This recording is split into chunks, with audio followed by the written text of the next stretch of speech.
Commander, are you coming to check up on me? You look much better. How are you feeling? Dr. Chakwas assures me I am going to be fine. I was impressed with her knowledge of Asari physiology. You're in good hands. Dr. Chakwas knows what she's doing. I never properly thanked you for saving me from the Geth, Commander. If you hadn't shown up, I'm just glad we got there in time. So am I. I know you took a chance bringing me aboard this ship. I have seen the way your crew looks at me. They do not trust me. But I am not like Benezia. I will do whatever I can to help you stop Saren. I promise. Don't worry, Liara. I trust you. I know you won't let me down. It means a lot to hear you say that, Commander. Thank you. Tell me about yourself, Liara. Me? I am afraid I am not very interesting, Commander. I spend most of my time on remote digs, unearthing mundane items buried in long-forgotten Prothean ruins. Sounds dangerous. And lonely. Sometimes I would run afoul of indigenous life forms or stumble across a small band of mercenaries or privateers, but I was always careful. Until the Geth followed me to Artemis Tau, I never found myself in any situation my biotics could not handle. As for the solitude, well, that is one aspect that most appealed to me. Sometimes I just need to get away from other people. You don't like other people? I suppose it comes from being a matriarch's daughter. People expected me to follow in Benezia's footsteps. They wanted me to become a leader of our people. Matriarchs guide their followers into the future. They seek the truth of what is yet to come. Maybe that's why I became so interested in the secrets of the past. It sounds so foolish when I say it out loud. It sounds like I became an archaeologist simply to spite Benezia. All children rebel against their parents. It's a natural part of growing up. Aha, you share the wisdom of the matriarch, Shepard. That is exactly what Benezia said when I told her of my decision. But there was more to it than that. I felt drawn to the past. The Protheans were these wondrous, mysterious figures. I wanted to know everything about them. That is why I find you so fascinating. You were marked by the beacon on Eden Prime.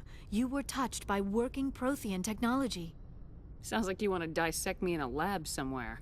What? No, I did not mean to insinuate. I never meant to offend you, Shepard.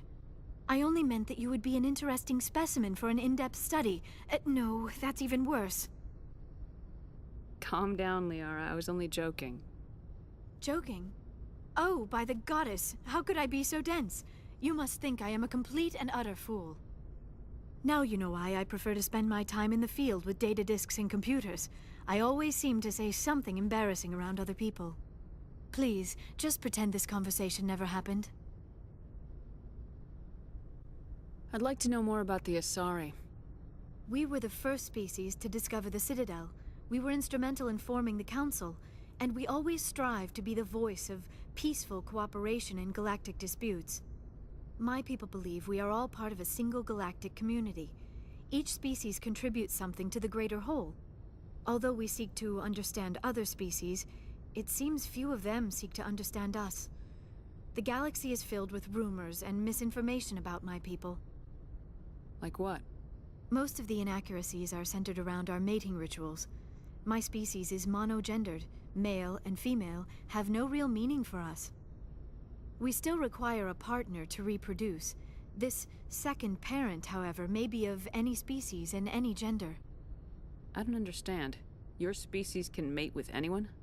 Mating is not quite the proper term, not as you understand it. Physical contact may or may not be involved, but it is not an essential element of the union. The true connection is mental. Our physiology allows us to meld with other beings. We can touch the very depths of their minds. We explore the genetic memory of their species. We share the most basic elements of their individual and racial identities. We then pass these traits on to our daughters. It is how we learn to grow as a species and how we develop a greater understanding of other races. What happens to your partner after the union? Every relationship is different. Some unions are a single encounter with both parents parting ways afterwards. Others can be more long-term. Sometimes an Asari and her partner will stay together for many decades. You Asari live for 1,000 years.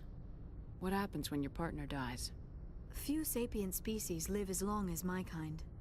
We have learned to take a philosophical approach to our unions. We do not focus on the inevitable loss of our partners. Instead, we enjoy the time we spend with them. And even after they're gone, a part of them lives on in us. The union is a connection that transcends both time and space. Do you know who Matriarch Benezia chose as her partner? She rarely spoke of her partner. Though I know my father, if you want to use that term, was another Asari. Benezia never told you her partner's name? Union with our own kind is no longer common, not for the purposes of reproduction. Most Asari believe it weakens our species. Asari daughters inherit racial traits from the father species. If both parents are Asari, then nothing has been gained, or so conventional wisdom would hold. I am what is sometimes called a pureblood, though no Asari would ever be cruel enough to say the word to my face. It is a great insult among my people. It is possible Benezia's partner was embarrassed by their union. She may have been too ashamed to publicly acknowledge me as her offspring. Maybe she wanted to meet you but couldn't. Something could have happened to her. Maybe she passed away. You might be right. I hope you are.